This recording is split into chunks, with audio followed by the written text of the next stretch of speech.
12,000 people rose in Wembley for a cryptocurrency that did not exist. At center stage stood Dr. Ruja Ignatova, a PhD and former McKinsey consultant in a blood-red gown. They had already poured in savings, college funds, and fortunes, trusting the woman called the Cryptoqueen. Within months, the money would cross 175 countries, and then she would board one silent flight. When the applause ended, what exactly had all of them bought? Ruja Ignatova was not born a criminal. She was born brilliant. She grew up in Sofia during the final years of communist Bulgaria. Gray apartment blocks, empty shelves, a country where ambition had nowhere to go. When she was 10, her family emigrated to Germany, settling in the small town of Schramberg in the Black Forest. In Sofia, the shelves were empty. In Schramberg, they were full of everything except people who looked like her. She was an outsider in a country that valued order, so she learned to outperform everyone around her until nobody could afford to exclude her. Ruja seized every opportunity. She studied law at the University of Constance, one of Germany's elite institutions. She earned a doctorate. Her thesis focused on private international law. She spoke at least 4 languages fluently: Bulgarian, German, English, and Russian. After university, she worked at McKinsey & Company, the consulting firm that advises governments and Fortune 500 companies. It was the kind of credential that silenced doubt before it could form a sentence. On paper, Ruja Ignatova looked like exactly the kind of person you should trust with your money. She was sharp. Impeccably dressed, she walked into a room and people paid attention. You didn't question her credentials, they were real. But there was one entry on her record that nobody at OneCoin events would ever mention. In 2012, Ruja was involved in the acquisition of a metals recycling company that subsequently went bankrupt. German courts handed her a 14-month suspended sentence for fraud. It should have been a disqualifying mark, a bright red flag planted right in the middle of her impeccable resume. Instead, she buried it, and she moved on to something much bigger. In 2014, Ruja returned to Sofia and launched OneCoin. The pitch was seductive and simple. OneCoin was a new cryptocurrency, better than Bitcoin, easier to use, and destined to overtake it. You didn't need to understand mining or blockchain technology. You just purchased educational packages, bundles of courses about cryptocurrency, and OneCoin tokens came included as a bonus. This is not just a cryptocurrency. This is an opportunity. The people who get in now, they are the ones who will write the future. The genius wasn't the product. The genius was the delivery system. OneCoin didn't spread through app stores or tech forums. It spread through people, multi-level marketing. Each investor became a recruiter. Each recruiter earned commission on everyone they brought in. And everyone those people brought in below them. The money flowed upward, always upward. I wasn't just investing.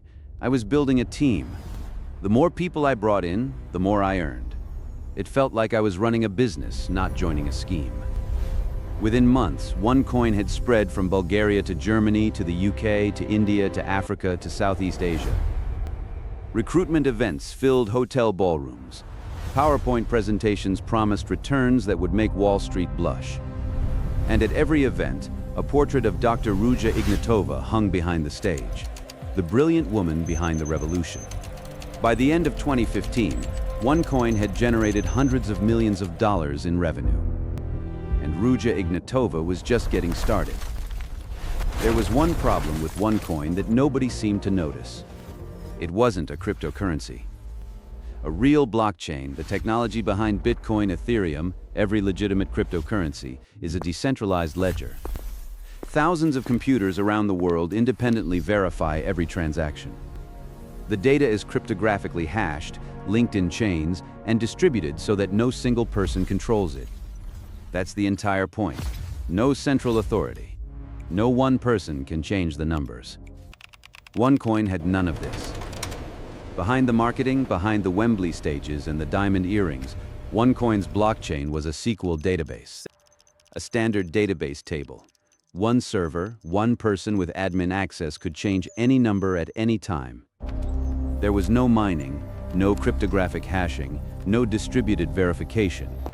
When an investor's dashboard showed their OneCoin balance going up, it was because someone manually typed a new number into a spreadsheet. $4 billion, built on a lie that any competent developer could have exposed in 5 minutes. One developer did. Bjorn Björk was a Norwegian blockchain developer, a legitimate one. When OneCoin hired him to work on their blockchain technology, he expected to find an ambitious project in its early stages. Instead, he found nothing. No blockchain code, no distributed network, nothing to build on. There was no blockchain. I looked for it everywhere. The technology simply did not exist. It was just a database. I knew immediately this was fraud. Björk confronted OneCoin management. He was told to keep quiet. He refused. He left the company and began reaching out to journalists and authorities, trying to sound the alarm.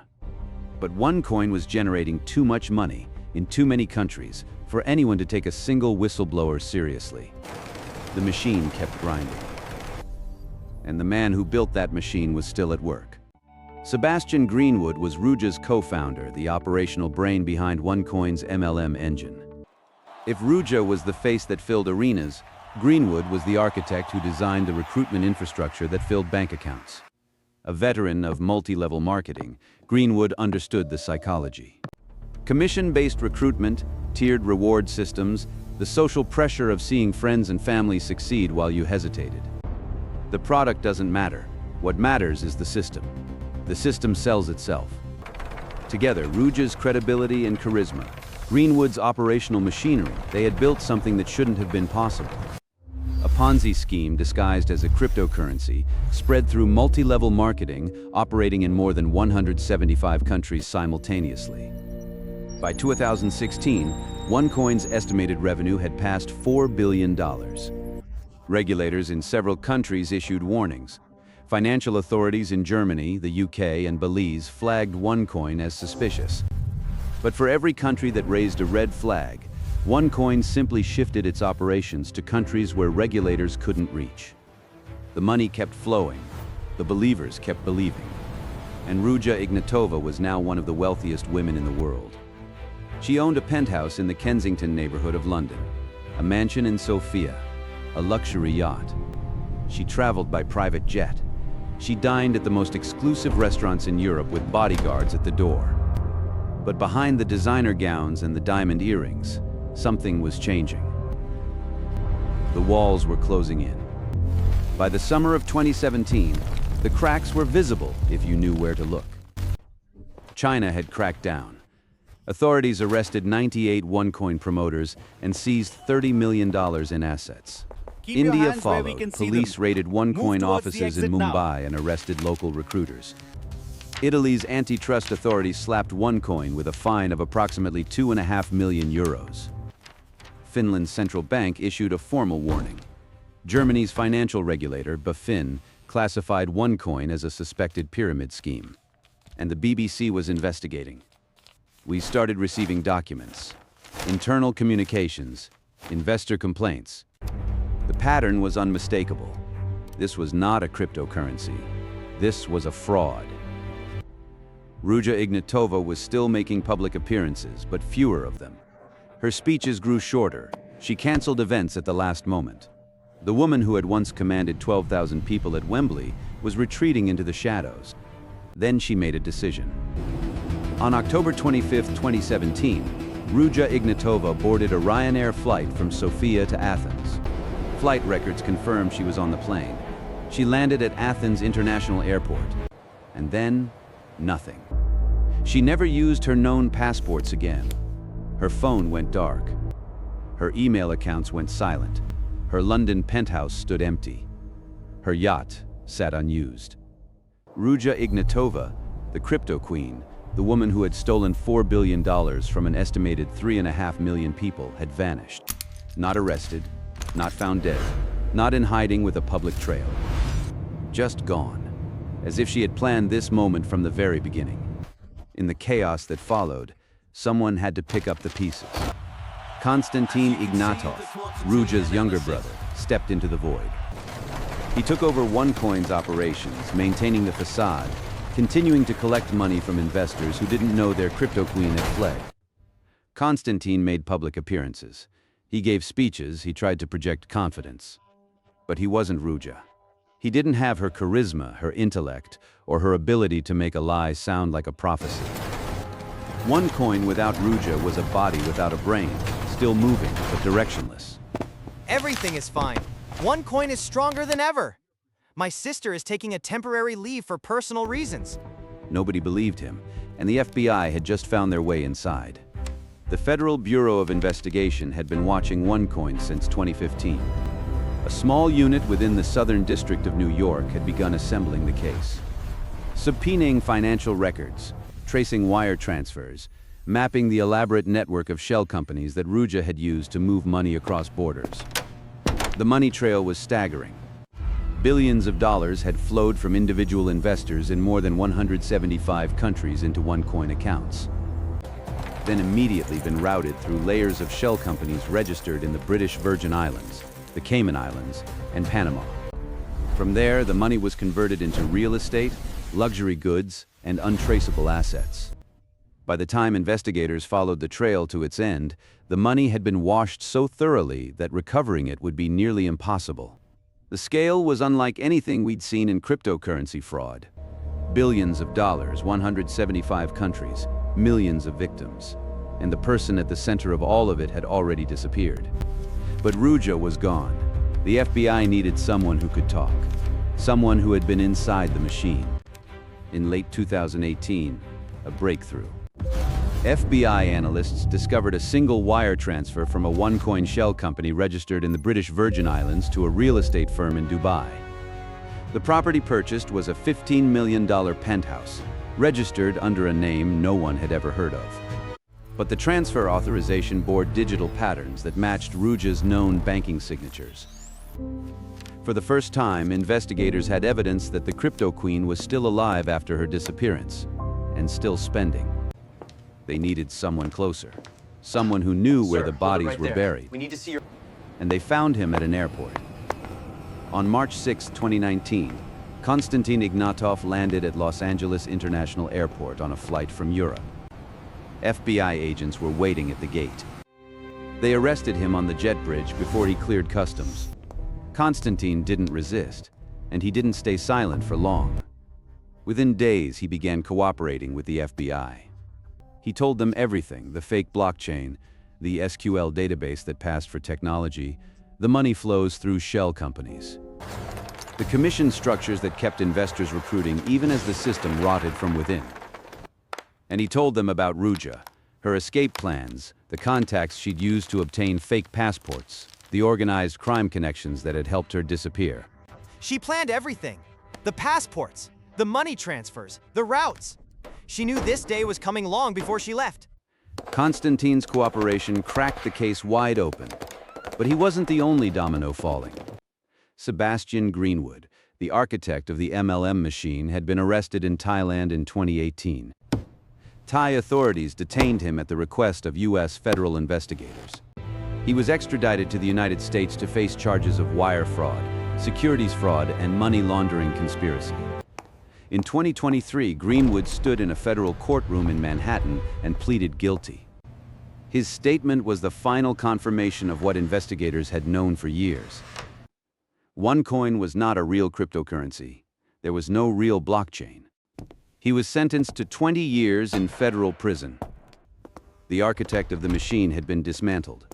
But the Cryptoqueen herself? She was still a ghost. Sightings were reported from Dubai, Frankfurt, Athens, Cape Town, Moscow. None were confirmed. Private investigators, journalists, and federal agents traced leads across 4 continents. Every trail went cold. Theories multiplied. She had obtained new passports through connections to Bulgarian organized crime. She had undergone extensive plastic surgery. She was living on a yacht purchased with laundered millions, moving between ports that didn't ask questions. Or the darkest theory, she was already dead, eliminated by the very criminal networks that had helped her disappear once she became a liability too dangerous to leave alive. German intelligence reportedly believed as early as 2022 that Ruja may have been eliminated in late 2017 or 2018, shortly after her disappearance. But no body was ever found, no death confirmed. The Cryptoqueen was everywhere and nowhere. On June 30th, 2022, the FBI took a step it reserves for the most dangerous fugitives on Earth. Ruja Ignatova was added to the FBI's 10 most wanted fugitives list, a roster normally occupied by violent offenders, terrorists, and cartel leaders. She became only the 11th woman in the list's 72-year history. Her passport photo, dark hair, sharp eyes, a slight smile that revealed nothing, was distributed to every law enforcement agency on the planet. A $100,000 reward was posted for information leading to her arrest. By 2024, that reward was increased to $5 million. Ruja Ignatova is charged with defrauding investors out of more than $4 billion. We are determined to bring her to justice, wherever she may be. But justice requires a person. And Ruja Ignatova had become something else entirely, a name without a face, a crime without a criminal, a $4 billion ghost. Meanwhile, the victims lived with what she left behind. An estimated 3.5 million people across more than 175 countries lost money to OneCoin. In Uganda, families sold farmland to invest. In Pakistan, communities pooled wedding savings. In Germany, pensioners surrendered retirement funds they'd built over decades. In the United Kingdom, single parents invested their children's school fees. I sold 2 acres of land my father left me, 3 years of school fees for my children. She told us we would all be rich. Now I have nothing. OneCoin didn't just steal money, it stole futures. And unlike a bank collapse or a stock market crash, there was no insurance, no government bailout, no recovery mechanism. The money was gone, laundered through so many layers of shell companies that recovering it was practically impossible. The total losses are estimated at more than $4 billion. But the real cost, the marriages that fractured, the businesses that closed, the families that broke apart, has no dollar figure. And the woman who caused it all? As of 2025, Ruja Ignatova has not been seen since October 25, 2017. The theories remain unchanged. Theory 1. She is alive, surgically altered, living under a new name in a country that doesn't cooperate with international law enforcement. Possibly Russia, Dubai, or South Africa. Theory 2. She was eliminated shortly after her disappearance by the organized crime figures who had laundered her money. Once she became a liability more dangerous than the billions she was worth. Theory 3. She is hiding in plain sight, protected by corrupt officials in a state that has more to gain from her silence than from her arrest. The FBI does not know which theory is correct. Neither does Interpol, neither does anyone. $4 billion. 3.5 million victims. 175 countries. 1 woman. And a question that may never be answered. Is the Cryptoqueen still out there, living a quiet life under a face nobody recognizes? Or did the people who protected her decide she was worth more dead than alive? The spotlight holds on the empty stage. The red gown lies still. Nobody answers.